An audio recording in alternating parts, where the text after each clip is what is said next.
Hello, everyone. This is Tom Fox back for another episode, and I'm absolutely thrilled today to have with me Kayla Rich. Kayla, first of all, thank you so much for coming and welcome to the podcast. Thank you.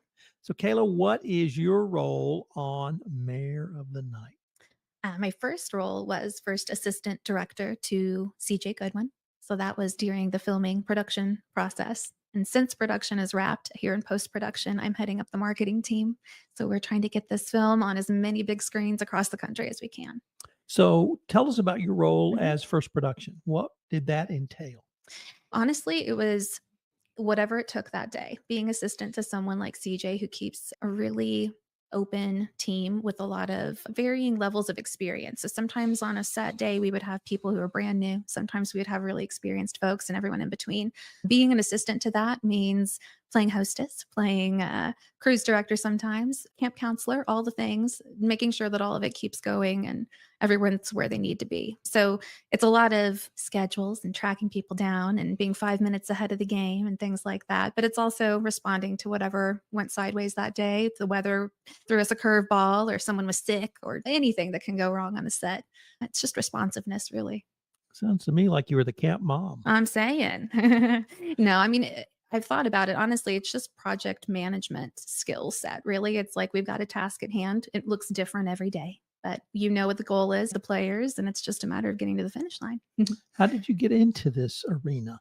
So it was a really lucky break for me. My husband, John Rich, was cast as Watson in the Sherlock film. And so I showed up as a supportive, doting wife on set the first film weekend, met the team, met Derek and CJ, and saw that they had really made some magic happen in the Texas Hill Country, bringing London to life for us to film in. But the reality was that they needed more help. There was a lot of little things that could potentially slip through the cracks, and they were seeing that really early on. They had everything in place, and they did not want anything to fall apart. CJ asked me to kind of step in and be an extra set of hands, and it evolved as production went on. But honestly, yeah, it's just every single day was a little different with a script as interesting as we were working with.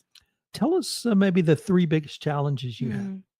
I think that we were working with a set of really unpredictable circumstances. So that included the weather, like I mentioned. It included the wildlife where we were out in the Texas Hill Country. It had, the land was gorgeous. We could not have been more lucky to have such an incredible set. But the land came with animals of all varieties. So we're talking crickets in the walls to cows to peacocks to everything in between. So it was how do we overcome the insurmountable with people, with nature, with the weather, and how do we get it done in 8 hours while we have this time and the crew here? So that was just a lot of learning curve, learning what you can control, what you can jump ahead of, kind of wet the ground if you see something might be coming up the next week. Have a contingency plan in your back pocket, things like that. Know what CJ's willing to let go of, what cannot be let go of, what our real goal here and priority is. Those kind of things were a learning curve, but just learning to take on whatever that was. We'll say that's one. Another was honestly just people managing with a full volunteer team like CJ has. It's incredible what can get done. And like I mentioned, there's all different levels of experience on this set. And with that, there's some gaps and some bridges that need to be built so that everyone can get their job done. If we have someone who just came from the film school and it's their first day on set working with a really experienced photographer, we're going to have some questions and not understand each other. So being here to do that and over there to help CJ and wherever we needed to help some of the actors get ready and wardrobe so we can start on time, just being able to prioritize where to be and when, that was definitely part of it too. And then let's see, a third. It was really interesting for me as a first time assistant director to take a script, be handed a script, read it, and then read it again in a completely different light. And how do you actually make this happen? What are all the little pieces that come up? What needs to be reset between takes? What are the items of wardrobe that might have been misplaced after last weekend? What are all of that kind of thing? You can read the script and be taken away by the story, and then you go back and you read it again, and it's all nuts and bolts. So that was a learning curve and a really interesting experience, a new skill. Mhm. What's your professional background?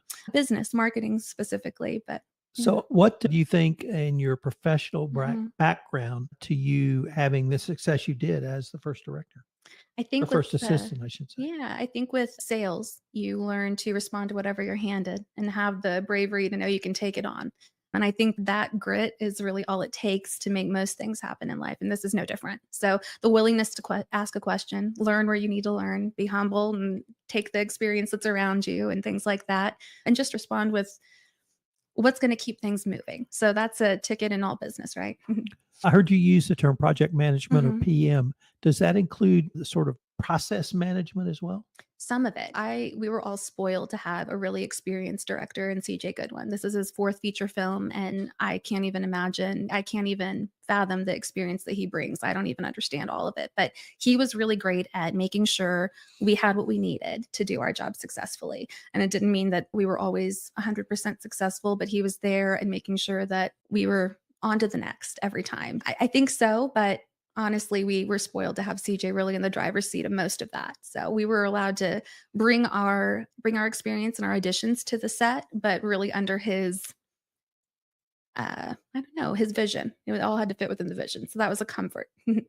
Let's talk about your role now Mhm. in post production of Yes. marketing. Tell us about the steps you're taking to help market this picture. Yes. So really there's a few different ways that filmmakers these days are pursuing ventures with their feature films. Some of it looks like film festivals. Some of it looks like theatrical distribution.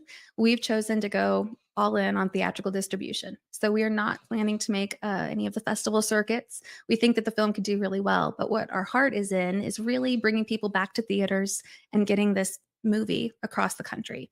So for me, that's looked like partnering with a lot of different theater chains and sometimes independent one off theaters in all different states, including Texas, and seeing what they're open to. When are you willing to have us in your theater? What would it look like for us to make this partnership work? How would it be mutually beneficial for you too?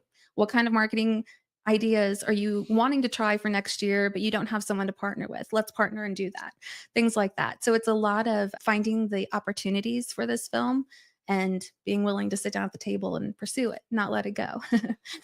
You said something in there I want to pick up on, Mhm. which is getting people, I think it was close to getting people back in the theaters. Yeah. Why is that so important, or why are you so passionate about Mhm. that? I think that there's a lot of red tape in most industries. And sometimes for creators, especially, I feel like their vision and their passion gets kind of wound up in what might be most profitable for a middleman sometimes and things like that. So I think it's important to show that you can take an independent film and go straight to the source of these theaters and bring a great show to people of those communities and have them actually show up, have it be a win for all 3 parts. This is not something new, but it's something that we've obviously drifted far away from with streaming.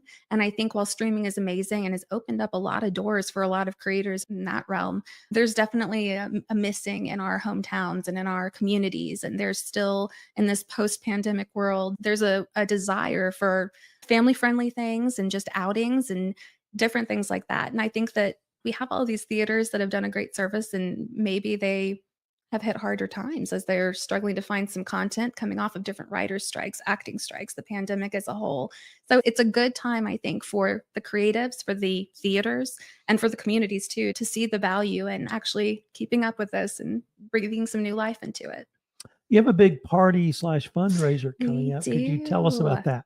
So we are doing a second annual Halloween party here in Kerrville, Texas.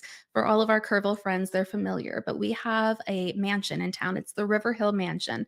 It is the ideal spot for a Halloween party. You truly could not ask for better. It's this 3-story historic mansion that's been rumored to be haunted for years. It's fantastic. So it's our second year there. What we have is the director CJ Goodwin, all of our cast, including our Sherlock, our Watson, all of our villains. You're going to be able to meet them all. We're raising funds for post production. So as you can imagine, getting into all of these states with the theaters, it's not cheap, it's not free, but it is important. So all of the funds for this party go towards the post production push to theaters. What you can expect at the party is obviously a great time, an incredible venue. We're also adding something new this year. There will be a preview of the movie exclusive to people who attend. So those who are interested in not waiting until 2025 to get their eyes on some of the movie, this is your chance. This is where you want to be. We're going to have a great silent auction too that's really supporting some of the local area vendors and businesses that have been supporting us along the way. So we're really happy to partner with them again and have a new way to spotlight some of them, with all the proceeds again going to the film. So Halloween party, it's going to be October 26th in Kerrville, Texas, and tickets are available online. Are you taking sponsorships? We are. We have a few spots left. So I'll be honest, it's a limited number, but we would love to support businesses in the community. We really would. If someone wanted to find out more information about the party or get tickets, where can they go? I would say go to SherlockHolmesMareOfTheNight.com. That's our website and kind of our hub, but also on social media. We are definitely keeping updates flowing there. So CJ Goodwin, spelled with a Y, is definitely the account to follow. And if there's anything regarding sponsorship or marketing, my name is Kayla Rich, and I can definitely help you with that. But we have a lean and mean team. We work really closely together. CJ is definitely at the helm of this too. We're beating a new path. So it's an exciting time. Well, Kayla, I wanted to thank you for taking the time to visit with us, and I hope we can continue this conversation. Absolutely. Thanks, Tom.